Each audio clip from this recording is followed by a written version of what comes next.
Okey, panas tuan-tuan. Sebelum kita cerita tentang panas tersebut, saya nak bawa kisah bahawa sekarang ini berkemungkinan terima kasih Rol. PRN negeri-negeri di negeri-negeri PAS iaitu Kedah, Kelantan dan Terengganu akan dibubarkan pada penghujung bulan Jun. PRN negeri-negeri PAS dijangka bubar Dun hujung Jun. 3 negeri ditambah oleh negeri PAS dijangka membubarkan Dewan Undangan Negeri masing-masing pada akhir Jun untuk membuka laluan kepada pilihan raya negeri yang semakin hampir. Negeri-negeri disebut ialah Kedah, Kelantan dan Terengganu. 3 negeri lain di Pakatan Harapan iaitu Pulau Pinang, Selangor dan IP yang akan mengadakan pilihan raya negeri tahun ini juga bersetuju untuk membubarkan Dewan Negeri pada Jun. Maklum Amar. Dia dilaporkan di Straits Times kata bahawa Kelantan telah memutuskan untuk membuat Dun pada penghujung Jun. Baik. Pada penghujung Jun dikatakan bahawa Parlimen Dun akan dibubarkan dan berkemungkinan semua negeri akan melakukan dengan serentak dan berkemungkinan pilihan raya akan berlaku pada bulan Julai.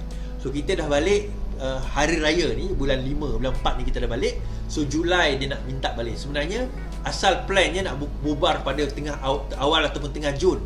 Lepas tu pilihan raya pada bulan Jun. Tetapi mereka terpaksa postpone ke bulan Julai. Kemungkinannya adalah kerana hari raya pada bulan 4. Orang dah balik. Terutama negeri Kelantan dan Terengganu. Ramai yang sudah balik, nak balik sekali lagi itu satu bebanan. Terutama kalau husband and wife tu orang Kelantan atau Terengganu lah. Kalau salah seorang tak apa lagi. Tapi nak balik itu jadi satu bebanan. So diprolongkan sedikit supaya adalah masa kalau nak balik kan kos kan. Sekarang ini nak bagi sedekah tu mungkin duit dah tak ada kan. Jadi sekarang ini kena postponekan sikit supaya adalah duit untuk mereka nak balik. Itu yang pertama. Dalam masa yang sama sekarang ini, di mana kedudukan bersatu? Itu satu persoalan, timbul persoalan yang besar sekarang ini. Di mana kedudukan bersatu? Kedudukan bersatu menjadi tanda tanya yang amat besar tuan-tuan. Kenapa? Sebab sekarang ini bersatu menghadapi masalah kat mana mereka nak bertanding. Okey, sebelum saya sebut tentang benda tu, saya nak try satu benda. Okey, check 1 2. Persoalan utama adalah kat mana mereka nak bertanding. Itu yang menjadi persoalan yang sangat utama, sangat besar kita kata. Kan di kalangan mereka nak bertanding dekat mana. Okey, itu yang menjadi persoalan. Okey, kenapa saya nyatakan demikian? Yang pertama, negeri Kelantan, Terengganu dan juga Kedah majoritinya sudah dimenangi atau dimiliki oleh PAS. So sekarang ni kalau sekiranya PAS nak let go kerusi mereka, pertama di Kelantan sudah menyatakan mana-mana kerusi yang mereka menang incumbent dia akan bertanding. Itu kita pun faham. Dan kerusi di mana BN menang, dia nak letak bersatu kat situ. Dan kerusi yang mana BN menang, dia kerusi tradisi, memang BN menang for so long already. Jadi bila dia letak bersatu kat situ, bersatu kata, aku dapat kerusi grade B je. Kata kerjasama. Kenapa tak bagi juga kerusi menang itu dekat aku? Tu jadi satu persoalan. Kenapa tak bagi kerusi menang tu juga sikit dekat aku? Kedah pun sama, Terengganu pun sama. Kenapa tak bagi, berbahagi maksudnya kerusi yang mana sekarang ini apa orang kata, yang walaupun PAS menang, PAS kena bagi juga kepada bersatu di negeri tersebut. Dan mereka nak rely, okey kalau macam tu dia kata kita bagi negeri seperti Penang PAS juga nak ambil sebab hari tu nampak peluang boleh menang. Tapi kerusi di mana bukan Melayu, itu gerakan akan ambil. Okey, fine. Tetapi di Selangor PAS juga nak ambil. So kalau PAS ambil di Selangor, bagaimana pula dengan bersatu? Sebab itu sampai sekarang masih timbul persoalan besar tuan-tuan. Satu big question mark.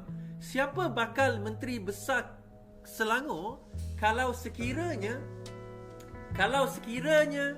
bersatu atau Perikatan Nasional menang di Selangor? Bersatu letak nama Azmin, ada letak nama Noh Omar, ada juga. Ada orang nak letak nama KJ pun ada juga. Ada yang kata KJ bertanding dekat Negeri Sembilan pun ada juga. Kalau KJ nak masuk lah, kalau KJ nak masuk Perikatan Nasional. Tapi diorang masih tak boleh nak decide. sekarang ini kedudukan bagaimana? Siapa? Maksudnya daripada segi orang kata apa? Pembahagian kerusi itu masih lagi menjadi setimbul satu permasalahan yang besar yang menimbulkan satu rasa ketidakpuasatian di kalangan Bersatu. Bersatu sekarang ini dia kata, okey, isunya kami nak kerusi kelas A juga. Kami pun nak menang juga. Katakanlah di Kelantan, Bersatu bertanding, menanglah Kelantan sekali lagi di bawah PAS. Katakan Bersatu tak ada kerusi, tuan-tuan. Kelantan tak ada kerusi, Kedah tak ada kerusi, apa orang kata, Terengganu tak ada kerusi. Habis tu kita bergabung ni untuk apa? Dia berbeza zaman Pakatan Harapan dahulu. Ingat saya ingat lagi. Zaman Pakatan Harapan dahulu, PH sanggup bagi kerusi kelas A kepada Bersatu. Kita bagi kerusi kelas A kepada Bersatu. Kerusi yang mana Muhyiddin menang tu cerita lain lah. Yang mana Mahathir menang tu cerita lain. Tapi ada kerusi PKR menang, kita bagi kat Bersatu. Antaranya Dengkil. Saya nak cerita, Dengkil, dekat Selangor banyak, dekat Penang pun ada, dekat Johor pun ada, dekat orang kata Melaka pun ada. Kita bagi kerusi tersebut kepada Bersatu. Tapi bila dia join PAS, baru dia tahu PAS ni macam mana, tuan-tuan. PAS, once dia dah pegang kerusi tu, dia takkan bagi pada siapa-siapa. Dia takkan lepaskan pada siapa-siapa, tuan-tuan. Itulah hakikat PAS, kalau kau nak tahu. Itu hakikat PAS. Jadi kalau sekiranya kamu nak tahu PAS ni macam mana, rupa dia macam mana, tuan-tuan, takkan 48 je share. Tiap-tiap 40,000 je. Aduh, pukul 1 pagi dia. Ada cerita. Okay, terima kasih lah. Terima kasih share. Okay, sorry. Kita kata 1,000 orang tengok, 46 share je. Okay. Right. Balik pada cerita kita tadi. Tak, sekarang ini Bersatu duk fikir, aku dengan Pakatan Harapan dahulu, aku dapat banyak privilege. Dah lah bertanding banyak kerusi menang. Bertanding masa tu kalau tak silap saya 30 lebih, 40 lebih kerusi dia bertanding. Walaupun menang belasan saja, tapi banyak. Untuk parti yang baru lah kita kata. Selepas itu bertanding banyak kerusi, menang banyak pula dapat jawatan menteri, timbalan menteri. Wah, menteri, timbalan menteri banyak, kan?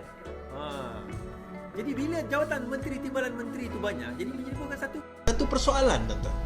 Satu persoalan besar, siapa yang sebenarnya lebih banyak bantu dia? Kita, Pakatan Harapan, ataupun geng sebelah?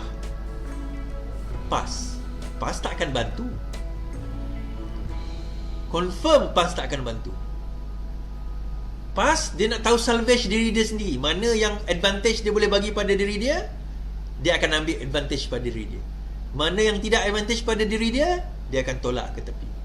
Masa dia nak ambil senang, tuan-tuan, dia akan kata kita kawan.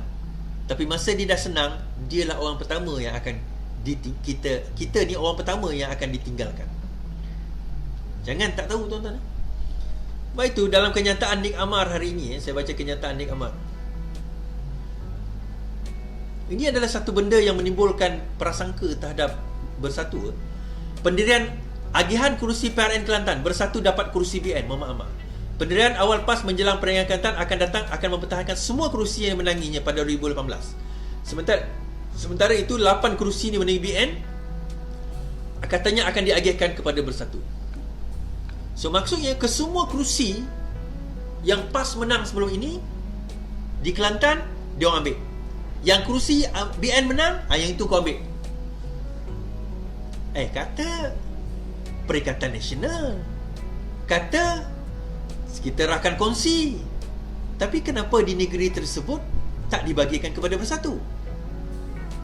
Ada dua kemungkinan. Kemungkinan yang pertama, PAS menganggap bahawa bukan menganggap, ini memang hakikat. PAS tahu Bersatu tidak mempunyai jentera. PAS tahu Bersatu ni umpama malukut di tepi gantang, tuan-tuan. Dia umpama parasit. Dia duk menumpang PAS selama ini. Dia sucking on PAS blood. The only thing Bersatu ada pada 2020 dahulu adalah dia adalah Perdana Menteri. Itu saja.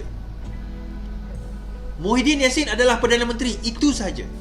Sebaik saja jatuh kerajaan, Muhyiddin Yassin jadi Perdana Menteri, itu yang saya kata tadi, the sucking on Bersatu. Tapi sebaik saja Bersatu jatuh, dia tahu dia tak boleh rely ke Bersatu. Ditambah pula sekarang ini, akaun Bersatu dibekukan, lagi dia tak boleh rely kepada Bersatu. Akaun Bersatu dibekukan, lagi dia tak boleh rely kepada Bersatu. Therefore, tuan-tuan, lepas ini kita boleh kata bye-bye lah Bersatu, bye-bye lah PAS. Itu yang akan berlaku dalam pilihan raya selepas ini. Bersatu dan PAS akan berpisah. Saya dah kata itu. Pertelingkahan itu dah berlaku. Yang kedua, itu tadi dia nampak bahawa Bersatu ni tak kuat. Yang kedua, PAS sebenarnya curiga terhadap Bersatu. PAS tidak pernah ada 100% kepercayaan atau trust kepada Bersatu. Sejak Bersatu khianat Pakatan Harapan, PAS tidak ada kepercayaan yang tuntas terhadap Bersatu. Ini perkara yang kita kena tahu dan sedar. Mahfuz nak itu okey, cerita dia. Mahfuz saman Menteri Besar Kedah kerana Menteri Besar Kedah memfitnah beliau. Mahfuz menang 50,000. Rayu dekat mahkamah yang lebih tinggi. Mahkamah tinggi bagi Mahfuz 120,000. 120,000. Mahfuz kata sampai sekarang tak bayar lagi ni. Tak tahulah hari ni bayar ke tidak kan, tapi dia ada 14 hari untuk membayar. Kalau tidak dibayar, maka notis bankrupt akan dihantar kepada Sanusi. Now, setelah dihantar, Mahfuz tak dapat lagi. Hari ini Mahfuz telah buat satu lagi petition, tuan-tuan. Mahfuz seek double the defamation. Okey. Kedah Pakatan Harapan Chairman Mahfuz Omar said he plans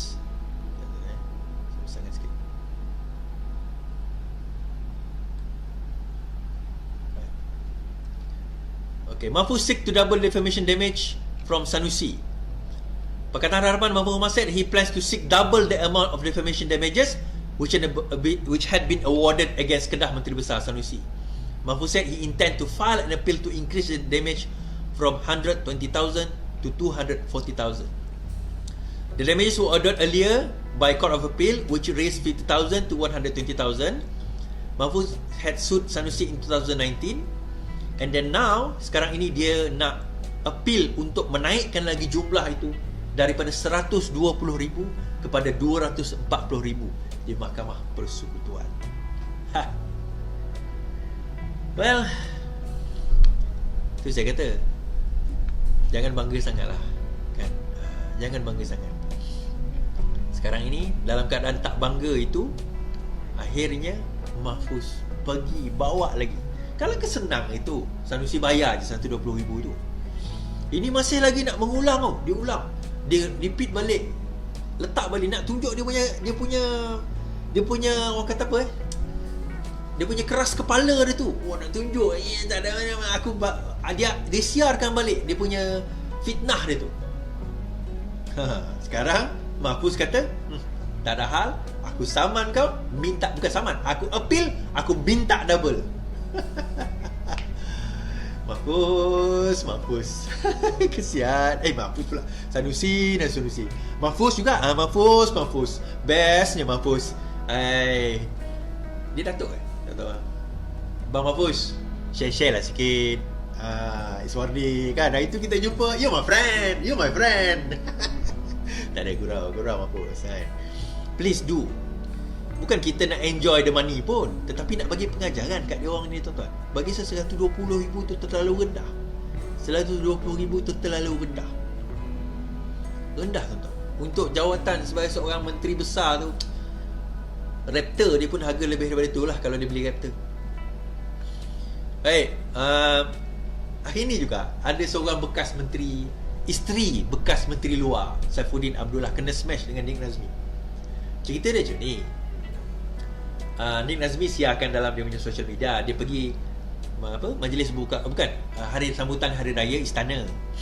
So Nik Nazmi bawa anak dan isteri dia.